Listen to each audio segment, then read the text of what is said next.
Hello everyone, I am so excited. I've been busy making these beautiful mermaid scale bracelets and I just wanted to show you what I've got done so far. So this was the initial one that I made probably about a week ago, maybe more.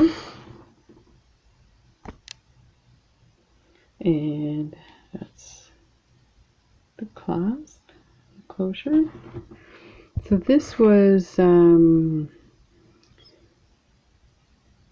smoky topaz in an amethyst color. It's got kind of a pinky color to it. It really, I did do a video of me making this one, so it has the very specific colors.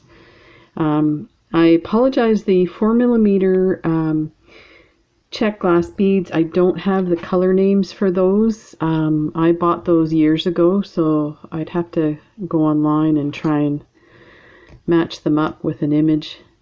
So this is the part that I didn't like about her design, where you go over a bead to go around. And I think I've managed, by the next couple you'll see I don't go over a point. I mostly just go over a top. But anyway, so these turned out super beautiful. So that was the first one. And then I made one yesterday that already got shipped. It was, this initially was supposed to be for my niece. And when I put it side by side with the pink colored one, I like the pink colored one better. It's a lot like this purple color, and this is called purple. Let me just getting some fuzz off my hands. This is called purple suede. I think it's metallic suede purple.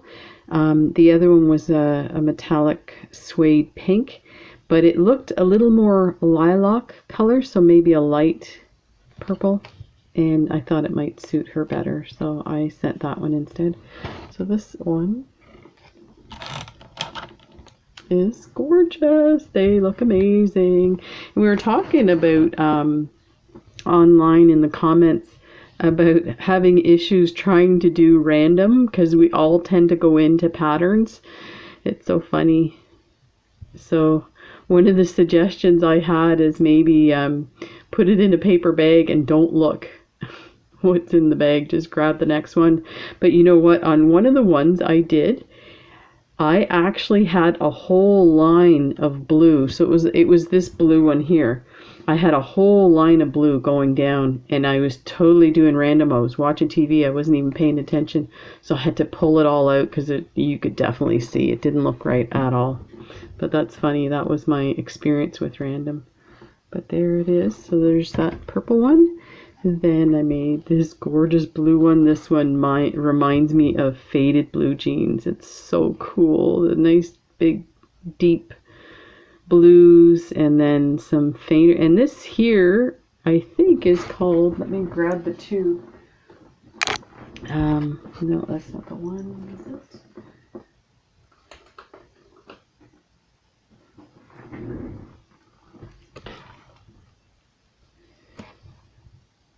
It might be. So the smoky topaz, so here's a hint for these. I would combine a smoky topaz with just about any color. And there is such a variation in each one of them. Like some of the finish, like this one here, has a lot of the finish on top. And this is what it looks like. So it actually matches the blue really well, so you get a hint, and when you look there you can see it is topaz, but when you look at it this way it almost looks like it's meant to be next to the blue one. So yeah, definitely the smoky topaz is really cool colors. It's got, I don't know, maybe it's got some iridescent colors that are actually picking up on the colors that are next to them. So that's why they match all the different colors. And of course their finish, they did a really good job with their finish on these. So they really match up. So that was one that I got, like, I think 10 tubes of them. So there's the blues. And then I tried to do kind of a southwestern feel with the red, opaque red, and the turquoise. And it turned out really nice, but I was hoping it would be a little more subtle. And I think what I would do with this, if I tried it again, is I would only take half a tube of the reds and then the rest of turquoise. So you would need 2 tubes of turquoise for that. I think that would make the difference. Maybe just a little bit less red, or maybe a red that wasn't as opaque or had more finish on it. Maybe some silver finish. And definitely I felt like these kind of Picasso garnet 4mm were a bit dark for that, but you know what? It looks really cool. So I think I'm being a little too picky with it, but I kind of was looking for a lighter feel to it, but this has a very vintage antique-y feel. So that's what it looked like. So that turned out really nice.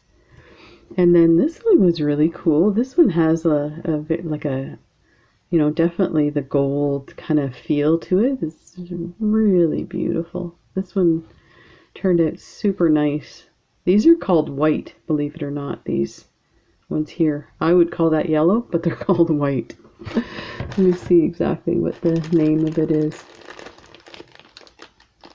White Rembrandt. So the finish is Rembrandt and the bead is white. So that's how that turned out. And as you can see, as I'm going along, I'm starting to use this tube of, let me pull it out.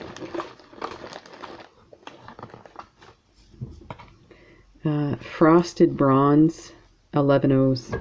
I started using them on all of them, and then using kind of the antique gold jump ring and lobster claw. This one's copper, but you get the idea.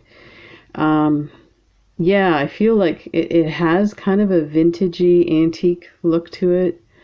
And the first one I did with the copper, which it still is nice. So I think too, the other thing you can do if you want to make these and you don't have specific colors that would match is try the metallics, both in the 4mm beads as well as your seed beads. I did find that the 11/0s worked the best for the class, for the size of them. I think it still could use some finagling. I do kind of like how there's a big bead here, a big bead there, a big one there, and a big one there. I like that kind of look. But it was really hard matching my seed beads. Believe it or not, I started out with 6/0s and 8/0s because I use them for leather wrap bracelets. So I like the bigger, chunkier seed bead. And when I used to see sales on 11/0s and 15/0s, I'm like, oh my gosh, those are so tiny. Who would ever use that? And how would you ever use it? Now I'm like, I've made several orders of 11/0s and 15/0s so that I have a stash now for bead weaving. But matching the 11/0s with 8/0s is really hard. I have tons and tons of these things, but I don't have the same colors. So probably using my own advice, stick to the metallics. Do gold, silver, copper and antique gold. Then at least start with those and then branch out. So yeah, that's my advice to myself for today. Put that back. And then this one turned out super cool. So I took a risk and put these yellow beads with this blue. And I was searching for a blue that would match, and I didn't feel like I had some more of these 4mm. I didn't feel it would match.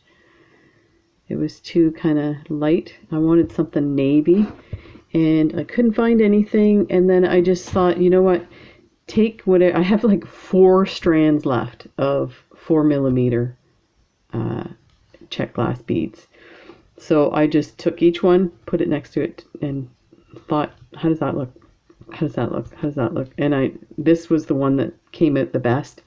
And I have noticed in clothing and different things that blue and yellow tends to get put together a lot.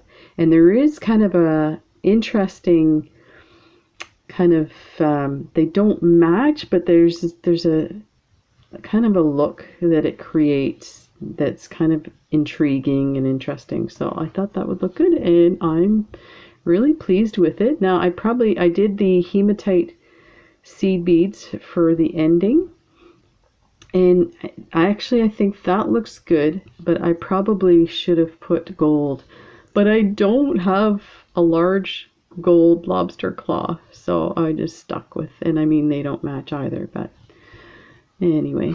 So the reason why I have these earrings out is because every time I make a bracelet, it takes 2 tubes of Gingko beads, and I always end up with 8 beads left. Or sorry, 9. So I decided to pair them up and make these gorgeous earrings. So these I made with the leftovers from the very first bracelet I made. And I love the way they turned out. I love this kind of nestling pattern. It's kind of like a little basket or something, or a drop bead. So I love that look, and I've incorporated the leftover 4mm beads, and I use the same seed beads. So the only thing that's different is this accent bead. And what I've done is I've bagged all my stuff that I had, my tubes with the different colors, and let me just open one up and show you what I did. So I put everything together in a little bag. The leftovers, and I added an accent, 2 accent beads and some ear wires. And I'm going to sit down and make a bunch of earrings to match these bracelets. So that's something you could do with those spare ones. You might need to, I think these tubes, I ended up with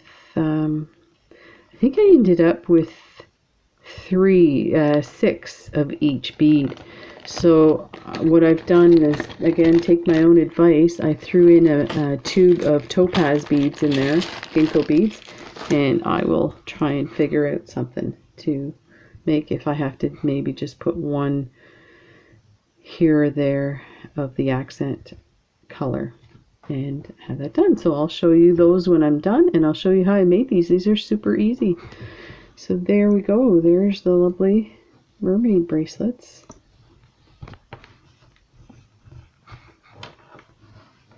Ta-da! So I hope you're having fun with these. These were super cool to make. I'm sure I'm going to make more, but I'm going to take a break and make some other things. I have some requests from people, and I also have 2 more shipments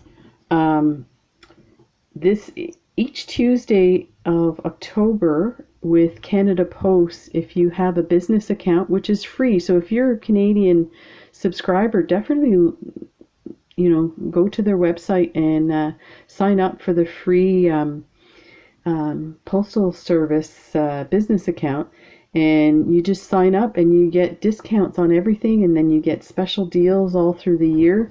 And for October, as a thank you, they're offering free shipping, and it's expedited shipping for every Tuesday for 1 package within Canada.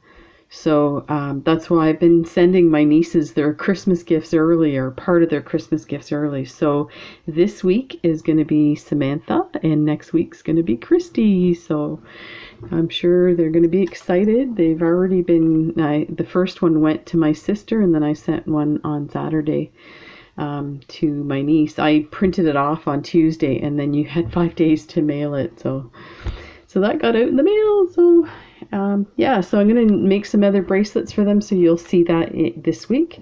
And in the meantime, take care, and if you have any questions, please let me know. And yeah, just be safe out there. Talk to you later. Bye.